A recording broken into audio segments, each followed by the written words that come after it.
जय श्री राधे। सचमुच नाम जप करना चाहते हो तो एक ज्ञान। परम पूज्य श्री हनुमान प्रसाद पोद्दार जी महाराज कहते हैं, नारायण की इच्छा से जो कुछ भी मिल जाए उसी को जो श्रद्धा के साथ बड़े सम्मान पूर्वक सिर चढ़ा लेते हैं वही वास्तव में धन्य है।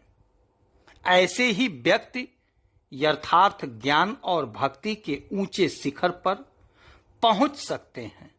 जैसे बैसाख जेठ में जलती हुई लू चलती है, वैसे ही समय पर सुशीतल प्राणराम मलय मारुत भी हिलोलित होता है। दोनों में कितनी विचित्रता है।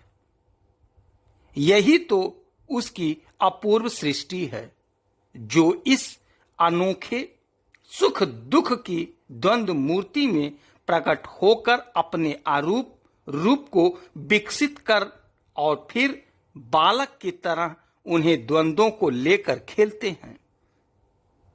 उन सर्वाश्रय सर्वेश्वर रसिक चूड़ामणि को हमें भक्ति विनम्र चित्त से स्वीकार करना चाहिए। इस संबंध में भक्त के मन का यही भाव रहता है।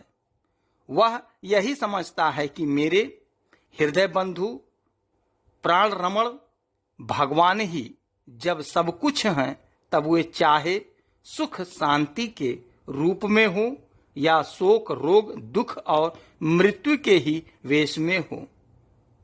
उनसे डरना कैसा।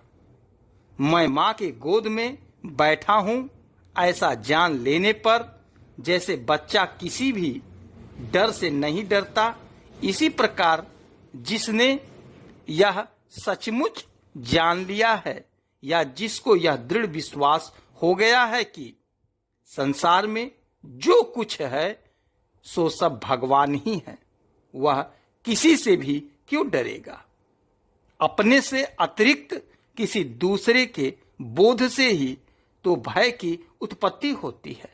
जब सारे संसार को ही वह अपने से सर्वथा अभिन्न समझने लगता है, तब भय नामक कोई मनोविकार उसमें रह ही कैसे सकता है। इसी से ज्ञानी या भक्त की दृष्टि में सुख दुखादि सभी द्वंद्व केवल भ्रम या कल्पना मात्र रह जाते हैं। वे जानते हैं कि सब मेरे प्रभु हैं, सब मेरे प्रभु हैं। जय श्री राधे।